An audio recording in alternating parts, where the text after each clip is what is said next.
Fantastic Four movies haven't had the best reputation ever. Even the best movie, the 2005 movie, wasn't that good. It's always something that holds these movies down so much. The original movie that wasn't even released in 1994 failed mainly due to it not being released. 2005's movie was generic. Rise of the Silver Surfer had bad writing, and Four Stick was... Say that again? It's fantastic. And now that it has been another decade, that means we finally have a new Fantastic Four movie to watch. I mean, if you think about it, every 10 years a new one comes out. The original one was close enough to 1995, then there was one in 2005, and then there was one in 2015. And now we got one this year. Fantastic Four First Steps was like Marvel's first steps in the right direction.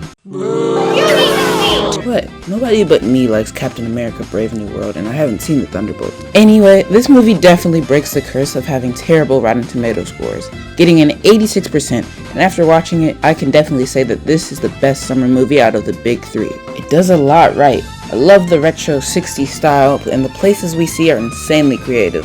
I also like how instead of doing what Superman did and just throwing us into the movie, they have a quick intro showing us how they got their powers and who they are. They showed us everything we needed to know without feeling like taking up too much of the movie, which would have made Superman so much better if they did that. But enough yapping about Superman. Fantastic Four First Steps also might be one of the best looking Marvel movies ever. Long gone are the days of terrible CGI. Even people who think this is the worst movie in the entire world can't say this movie doesn't look good. I also like that they finally brought Galactus back to his true form after the big cloud we got in the Rise of the Silver Surfer. He definitely feels like a giant that weighs 40,768 pounds. Whoa. Sadly, that's where all the good stops. First off, Mr. Fantastic's power scaling is terrible. Back in 2007, he's stretching everywhere, but in this movie, his suit gets torn up so easily, even though he's not even getting stretched higher than a building with 4 floors. Also, this movie kinda gets boring. Like, this movie has no charm to it at all, and it feels very generic. At least in Captain America Brave New World, I was able to stay awake. Another thing missing is Johnny and Ben's personality. One of the things that makes the original Fantastic Four so good was showing how Ben misses his old self.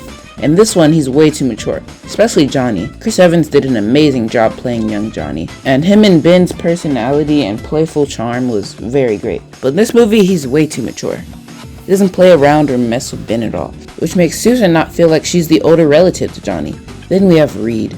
Pedro Pascal does a fine job as Reed, but I would have preferred someone who looks younger, at least shave off his beard. Although nobody could beat Ioan Gruffudd's performance. With all that said, this is still a good, not fantastic movie. And Fantastic Four fans would be happy that they finally get a good Fantastic Four movie. Thanks for watching. If you like this video, make sure to subscribe and watch some of my older videos. Also, thanks to everyone who got me to 500 views on the Jurassic World review. Hopefully I'll have some time during the school year and the rest of summer break to even make some more. If I remember.